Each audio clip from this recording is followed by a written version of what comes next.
Hello दोस्तों, I am Naseem Malik from screen picture. दोस्तों, जो हमारे पास एक वो पार्सल आया था, जो मैंने आपको एक शॉट बना के दिया था कि हमारे पास नॉर्वे से पार्सल आया है।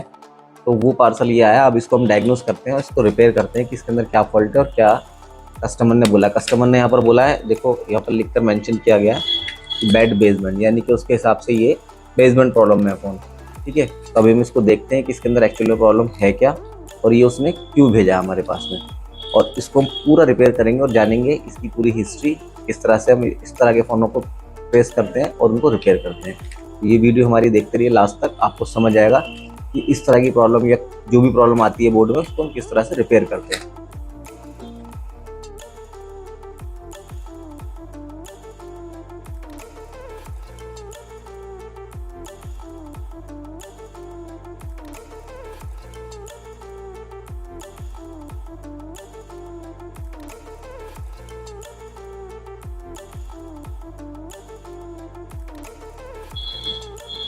तो दोस्तों, ये फ़ोन तो फिलहाल है रिकवरी में अटका हुआ फ़ोन है ये फिलहाल।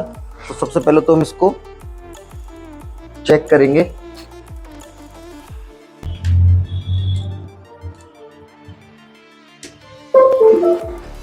तो दोस्तों देखो, ये फ़ोन जो हमने देखा है कि ये फ़ोन रिकवरी में है, यानी कि जो कस्टमर ने भेजा है उसने तो जो लिखा है वो तो नहीं दिख रहा है अभी। फिलहाल जो दिख रहा है वो रिकवरी में फ़ोन कनेक्ट हो रहा है। तो सबसे पहले तो हम इसको एग्जिट रिकवरी मोड करके चेक करेंगे कि इसके अंदर एक्चुअल में ये ऑन क्यों नहीं हो रहा है। तो हम यहाँ पर देखते हैं, हमने एग्जिट रिकवरी किया। एग्जिट रिकवरी में ये फ़ोन हमारा एग्जिट होता है या नहीं होता है। तो दोस्तों, इसको हम जब भी एग्जिट रिकवरी कर रहे हैं तो ये यहाँ पर देखिए वापस ये एग्जिट रिकवरी नहीं होता, वापस ये रिकवरी मोड पर आकर डिटेक्ट हो जाता है। तो अब हमारे पास जो ऑप्शन है वो ये है कि हम इस फ़ोन को फ्लैश करेंगे, क्योंकि ये एग्जिट रिकवरी नहीं हो रहा है और बोर्ड में कोई दिक्कत भी नहीं है। बोर्ड एकदम मुझे फ्रेश लग रहा है, बेसबैंड की दिक्कत है। तो अभी नेक्स्ट स्टेप देखते हैं कि हमें क्या करना है। अभी हम जब भी एग्जिट रिकवरी कर रहे हैं, ये वापस कम्युनिकेशन है वो सही से नहीं हो रहा है, जिसकी वजह से बार बार एग्जिट हो जाता है। चेक करते हैं इसके बाद इसको फ्लैश करके कि क्या ये इसके अंदर प्रॉब्लम है और किस तरह से हम इसको बना सकते हैं। तो रिटेन यूज़र डेटा पे रखकर एक बार फ्लैश करते हैं, चेक करते हैं।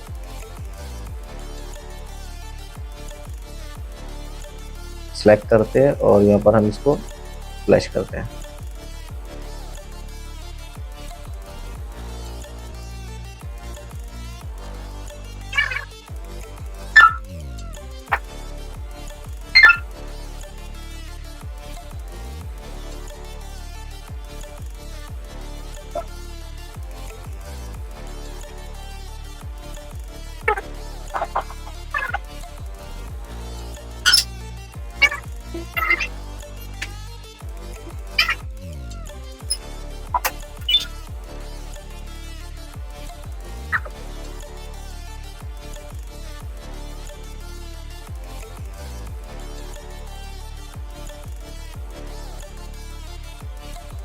दोस्तों देखो, ये जो फ़ोन है मैं इसको 2 बार फ्लैश किया और चेक किया।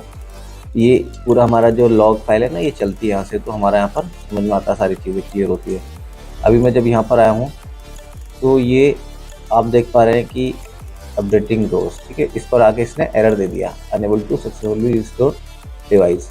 तो ये एरर दे रहा है कि यहाँ पर आपका सक्सेसफुली डिवाइस रिस्टोर नहीं हुआ है।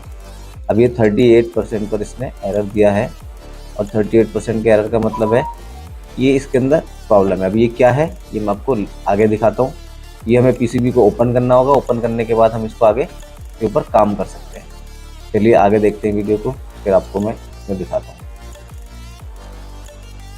तो दोस्तों, इसको अब मैं बोर्ड को बाहर निकालता हूँ और बोर्ड बाहर निकालने के बाद इसके अंदर अब बोर्ड के अंदर काम करना होगा। बोर्ड के अंदर काम करना होगा तो कहाँ पर काम करना होगा, ये देखिए स्टेप बाय स्टेप होता है और इसके लिए पूरी हमारी ट्रेनिंग चलती है। आप हमारा जून वाला बैच ज्वाइन कर सकते हैं, इसमें सीटें भी अवेलेबल हैं। तो ये हमें पूरा का पूरा प्रोसेस देखना होगा कि अब इसके अंदर नेक्स्ट प्रोसेस क्या करेंगे, क्योंकि यहाँ तक हमने समझा कि ये चीज़ की दिक्कत थी। हमारे पास एक फ़ोन आया, अननोन आया, और उसमें आके हमने उसको डिवाइस को डायग्नोस करना शुरू किया। अब उसमें क्या क्या दिक्कत आई, अब बोर्ड में कहाँ से दिक्कत है, किस पोजीशन में दिक्कत है, बोर्ड को हम देखते हैं आगे एनालाइज करने के बाद में। हालांकि मुझे यहाँ से समझ में आ गया बट मैं आपको डायग्नोस करके दिखा रहा हूँ ताकि आपको समझ में आए। ठीक है,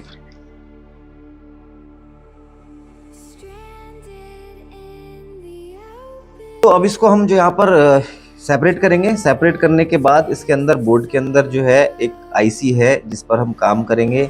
जिस आईसी को हम चेंज करेंगे और मैं आपको बताऊंगा कि उसने एरर दिया था तो कहाँ दिया था और उसको हम क्यों चेंज कर रहे हैं। तो ये जो आईसी है ये क्या काम करती है ये भी मैं आपको बताऊंगा, तो देखते रहिए हमारी वीडियो। अभी फिलहाल मैं इसको सेपरेट कर रहा हूँ। सेपरेट करने के लिए मैंने इस हीटर पे रखा है और यहाँ पर मुझे वेट करना है 180 का। 180 का वेट करने के बाद में ये आपको यहाँ पर इसका जो टेम्परेचर है वो लूज हो जाता है ऊपर का और ये पीसीबी सेपरेट हो जाएगी। क्योंकि देखो दोस्तों, तो देखो दोस्तों, ये जो हीट टेम्परेचर का अगर हमें पता नहीं होगा एग्जैक्टली तो हमारी पीसीबी ख़राब होने के चांसेस होते हैं। दोस्तों ये मैंने इसको लोअर को और अपर को सेपरेट कर दिया है और मैं सिर्फ इस अपर को लगाकर वापस से फ्लैश करके चेक करूँगा ताकि ये पता चल सके कि हमारा लेयर की वजह से तो प्रॉब्लम नहीं आ रही है कोई भी। तो मैंने सिर्फ अपर को फ्लैश करके चेक किया तो उसमें मैंने देखा कि एरर दे रहा सेम। तो मैंने इसकी नैंड निकाली। नैंड निकालने के लिए ग्लू कट कर रहा हूँ ताकि मैं इसकी जो नैंड है वो चेंज कर सकूँ, क्योंकि मुझे जो फॉल्ट लग रहा है मेरे एक्सपीरियंस के अकॉर्डिंग वो नैंड का फॉल्ट है, यानी कि सीपीयू और नैंड का कम्युनिकेशन नहीं हो रहा है। दोस्तों 861DW से मैंने इसको 240 और 40 पर रख के इसकी ग्लू कट कर ली है। 370 और 40 मैंने इसका हीट टेम्परेचर रखा है मीडियम नोजल के साथ, बिग नोजल के साथ, और नैंड को निकाल लिया है। अब दोस्तों ये जो एरर दे रहा था वो नैंड का दे रहा था, तो मैं इसकी नैंड डायरेक्टली चेंज करूँगा। इसकी जो नैंड होती है उसके अंदर कोई भी अंडरलाइन डेटा नहीं होता है, क्योंकि 12 सीरीज़ में ना सारा डेटा सीपीयू के अंदर है, 12-13 सीरीज़ में। तो ये मैंने इसलिए मुझे नैंड को कोई भी प्रोग्राम करने की ज़रूरत नहीं पड़ेगी। इस नैंड को मुझे बिना प्रोग्राम करे, यानी कि दूसरी कोई नैंड इसके अंदर लगानी है और डायरेक्ट फ़ोन को फ्लैश करना है, क्योंकि जितने भी ये एक्सेस के बाद के फ़ोन है इसके अंदर अंडरलाइन डेटा आपको रीड राइट नहीं करना पड़ता है। तो दोस्तों इसकी जो ग्लू क्लीन है वो बहुत अच्छे से करनी है आपको। इसके कॉर्नर पर ध्यान देना है, बिल्कुल एकदम corner to corner perfect cleaning आपकी आनी चाहिए। क्लीनिंग होने के बाद ही आपकी नैंड परफेक्ट वहाँ पर बैठती है, अदरवाइज़ वो नैंड जब तक बैठेगी नहीं फिर कम्युनिकेशन नहीं होगा, फिर सेम फॉल्ट आएगा। दोस्तों किसी भी स्टेंसिल की मदद से आप इसको रिवॉल्व कर लेंगे और स्टेंसिल को आप हटा लेंगे। स्टेंसिल रखकर आपको रिवॉल्व नहीं करना है, क्योंकि आपकी जो बॉलिंग है वो परफेक्ट नहीं बनती है। स्टेंसिल हटा लेंगे तो आपकी जो बॉलिंग है वो बिल्कुल परफेक्ट बनेगी और एकदम सीक्वेंस में और एकदम एक्यूरेट इक्वल बनेगी बॉलिंग। और थोड़ा इसमें फ्लक्स डालना है और फ्लक्स डालने के बाद में इसको हमें 340 और 40 एयर पर हम इसको इंस्टॉल कर लेंगे। पीसीबी में कोई भी फॉल्ट नहीं आता है। आप आराम से इसको हल्का सा शेक करके देखेंगे और जब आपकी नैंड बैठ जाएगी तो आप वापस हम इसको फ्लैश करेंगे। तो देखो दोस्तों मैं इसको वापस फ्लैश कर रहा हूँ, वापस फ्लैश करके इसको चेक कर रहा हूँ कि ये फॉल्ट फ्लैश हो रहा है या नहीं हो रहा है। दोस्तों मैं जो पहले फ्लैश कर रहा था वो एरर दे रहा था। यहाँ पर मैंने सिर्फ अपर को फ्लैश किया है। अपर को फ्लैश करने के बाद मुझे पता चलेगा कि ये फॉल्ट आया, मतलब ये फॉल्ट क्लियर हुआ है नैंड से था या किस चीज़ से था। क्योंकि देखो डायग्नोस के बहुत सारे प्रोसेस हैं। यहाँ पर मैंने अपने एक्सपीरियंस का यूज़ किया है। आपको भी ये एक्सपीरियंस करने के लिए आपको कोर्स ज्वाइन करना पड़ेगा, जहाँ पर मैं आपको अपना एक्सपीरियंस शेयर कर सकूँ और आपको पढ़ा सकूँ एक्चुअली कि किस तरह से पता चलता है कि नैंड का फॉल्ट है या कहीं और से कोई कम्युनिकेशन टूटा हुआ है या कोई I2C की दिक्कत है या और भी बहुत सारी जो प्रॉब्लम्स होती हैं उसके लिए आपको सीखना पड़ेगा। तो दोस्तों मैंने अपना अपर फ्लैश किया तो अपर मेरा फ्लैश हो गया है, लगभग कंप्लीट ही होने वाला है और ये यहाँ पर ओके हो गया। तो अपर फ्लैश किया, अभी मैं इसको वापस, क्योंकि देखो अपर जब फ्लैश कर दिया तो लोअर का और अपर का कम्युनिकेशन ब्रेक हो चुका है। अब मुझे दोबारा लोअर को बिठाकर तब इसको वापस फ्लैश करना पड़ेगा, तब इनका कम्युनिकेशन आपस में होगा। अदरवाइज़ अभी बेसबैंड नहीं आएगा, IMEI नंबर नहीं आएगा, मॉडेम नहीं आएगा और वाईफाई वगैरह आपका नहीं आएगा। तो इसको आप अच्छे से क्लीन कर लेंगे, लोअर को और अपर को किसी भी विक से, कोई भी विक का यूज़ कर सकते हैं आप लोअर को और अपर को बहुत अच्छे से क्लीन करेंगे आराम से। और क्लीन करने के बाद में इसकी रिबॉलिंग करेंगे। रिबॉलिंग करने के लिए दोस्तों इसके अंदर हम यूज़ करते हैं, क्योंकि कंपनी यूज़ करती है 180 डिग्री का टेम्परेचर, और हम जब यूज़ करेंगे इसके अंदर तो हमारे पास 2 टेम्परेचर हैं यूज़ करने के लिए, यानी कि आप 138 की PPD का भी इस्तेमाल कर सकते हैं और एक 158 का भी PPD का भी इस्तेमाल कर सकते हैं। दोनों ही PPD लेयर के लिए बहुत अच्छी है और मैं जो यूज़ करता हूँ यहाँ पर अभी दोनों ही यूज़ करता हूँ मैं भी, लेकिन फ़िलहाल इस पर मैं 138 यूज़ कर रहा हूँ। तो दोस्तों यहाँ पर आप रिबॉल्व कर लेंगे दोनों को अच्छे से क्लीन करके, और रिबॉल्व करने के बाद में हमें इसको ज़रूरत पड़ेगी वापस रिबॉल्व करने की। वापस हमें फ्लैश करने की ज़रूरत पड़ेगी। तो जब हम वापस फ्लैश करेंगे तभी दोनों पीसीबी आपस में कम्युनिकेट करेंगी, अदरवाइज़ हमारे फ़ोन में प्रॉब्लम आएगी। क्योंकि अपर बोर्ड ऑन हो चुका है, क्योंकि पावर सीपीयू और नैंड का जो कम्युनिकेशन होता है वो अपर में होता है। तो जो अपर में होता है तो फ़ोन ऑन हो जाएगा, बट आपका जो नीचे की जितनी भी चीज़ें हैं वो कनेक्ट नहीं है इससे, यानी कि Bluetooth, wifi, modem firmware, IMEI number, wireless charging, जो भी आईसी नीचे लगी हुई हैं वो कम्युनिकेट नहीं करेंगी।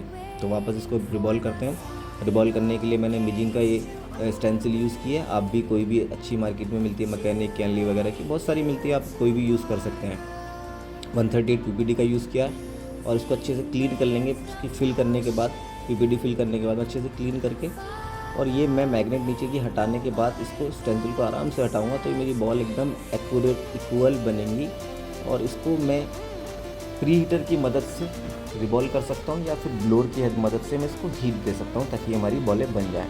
तो दोस्तों मैंने जस्ट प्री हीटर का यूज़ किया है। प्री हीटर पर यूज़ करने का मेरे को एक भी फ़ायदा होता है, सारी बॉल इक्वल बनती है। प्री हीटर का यूज़ पता होना चाहिए, आपकी पीसीबी ख़राब नहीं होगी।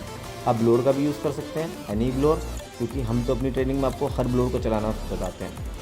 तो दोस्तों ये रिवॉल्व करने के बाद मैंने इसके ऊपर हल्का हल्का फ्लक्स डाल दिया है ताकि ये जो हमारी जो वेल्डिंग है, शोल्डरिंग है, ये अच्छे से हो सके। फ्लक्स का यूज़ आपको पता होगा कि फ्लक्स क्यों यूज़ किया जाता है।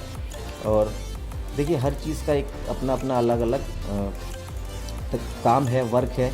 तो इसका जो वर्किंग प्रिंसिपल है वो यही है कि आपकी वेल्डिंग को अच्छे से ये शार्प तरीके से वेल्ड करता है।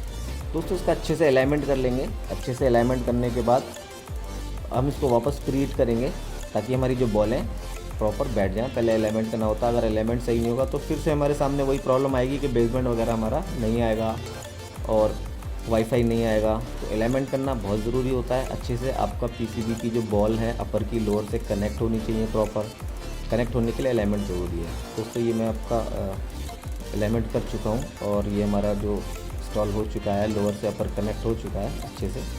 और वापस इसको हमें फ्लैश करने की नीड होगी। वापस मैंने फ्लैशिंग पे लगाया, क्योंकि जब हम अपर फ्लैश कर देते हैं तो लोअर उससे कम्युनिकेट बंद कर देती है, क्योंकि उसको पता नहीं चलता है कि अब हमारे पास लोअर कौन सी है। तो वापस हमने इसको फ्लैश किया अपर को लोअर से लगाने के बाद। फ्लैश करने के बाद में ये हमारा जो बेसबैंड सेक्शन है, जो लोअर से जो भी कनेक्टिविटी होती है, यानी कि वाईफाई, बेसबैंड, नेटवर्क, जो भी दिक्कतें होती है हमारी यहाँ पर सॉल्व हो जाती हैं। तो अगर हमारा पीसीबी कनेक्ट सही नहीं होगा, यानी कि लोअर से अपर सही से कनेक्ट नहीं होगा, बॉल सही से अच्छी नहीं बनेगी आपकी, तो ये जो दिक्कत है आपको फिर वापस आएगी, यानी कि यहाँ पर फिर एरर दे देगा, फिर यहाँ पर वो स्किप कर देगा। ये जो लॉग चल रही है ना, इस लॉग में सब कुछ आपको मिलता है और ये सब लॉग जानने के लिए आपको कोर्स ज्वाइन करना पड़ेगा। तो यहाँ पर देखो हमारा फ़ोन ये हमने यहाँ पर फ्लैश कर दिया और फ्लैश करने के बाद यहाँ पर आप देखेंगे कि जो ये लॉग चल रही है ना, इस लॉग के अंदर बहुत कुछ होता है, यानी कि लॉग से हमें पता चल जाता है कि किस सेक्शन में प्रॉब्लम है और किस सेक्शन में प्रॉब्लम नहीं है। तो यहाँ पर आप देख पा रहे हैं कि मैंने फिर से फ्लैश किया। इसको फ्लैश करने के बाद में ये हमारा कंप्लीट फ्लैश हो चुका है। फ्लैश होने के बाद में मैंने इसको एक्टिवेट किया। एक्टिवेट करने के बाद में मैं यहाँ पर देख पा रहा हूँ, तो देखिए दोस्तों ये सब मेरा प्रॉपर ऑन हो चुका है, सारा कुछ इसके अंदर आईएमईआई नंबर वगैरह सब आ चुका है। दोस्तों आपको इस तरह की वीडियो देखने के लिए हमें हमारे कमेंट बॉक्स में बताना होगा कि हम किस टॉपिक पर आपको वीडियो बना कर दें, और हम उस टॉपिक पर आपको वीडियो बना कर देंगे। ज़्यादा जानकारी के लिए आपको हमारा कोर्स ज्वाइन करना पड़ेगा ताकि आपको समझ आ सके कि स्टेप बाय स्टेप रिपेयरिंग कैसे होती है। दोस्तों ये वीडियो अगर आपको अच्छी लगी हो तो आप हमें कमेंट करके बताइए, लाइक और शेयर कीजिए। और अगर आपको किसी और टॉपिक पर वीडियो चाहिए तो आप हमें कमेंट करके बता सकते हैं। इसी तरह की वीडियोज़ मैं आपको बनाकर देता रहूँगा, आपको सिखाता रहूँगा, समझाता रहूँगा कि किस किस तरह से हम ये रिपेयरिंग करते हैं। तो दोस्तों ये सब जितना भी काम है, जितना भी ये डायग्नोस प्रोसेस है, ये हमें सीखने की ज़रूरत होती है कि हमें समझ आ सके कि हम कहाँ से काम शुरू करें, किस सेक्शन में हमें काम करना है, तो हमारी प्रॉब्लम का सॉर्ट आउट होगा, सॉल्यूशन निकलेगा। तो दोस्तों मैंने भी यहाँ पर यही किया कि अपनी एक्सपीरियंस को यूज़ किया और वो एक्सपीरियंस मैं आपको दे सकता हूँ, लेकिन आपको हमारा कोर्स ज्वाइन करना पड़ेगा। जून की बुकिंग दोस्तों हमारी चल रही है। जून में हमारा बैच शुरू होगा, एंड्रॉयड प्लस आईफोन हमारा कॉम्बो ऑफर शुरू भी होगा, तो आप उसके लिए जान सकते हैं, उसके लिए जानकारी ले सकते हैं। तो दोस्तों ये मैंने पूरा कंप्लीट फ्लैश वगैरह कर दिया है और ये चेक करो आप, यहाँ पर सब कुछ हमारा आ चुका है, आईएमईआई नंबर भी आ चुका है और हमारा जो वाईफाई, ब्लूटूथ वगैरह है सब कुछ इसके अंदर आ चुका है।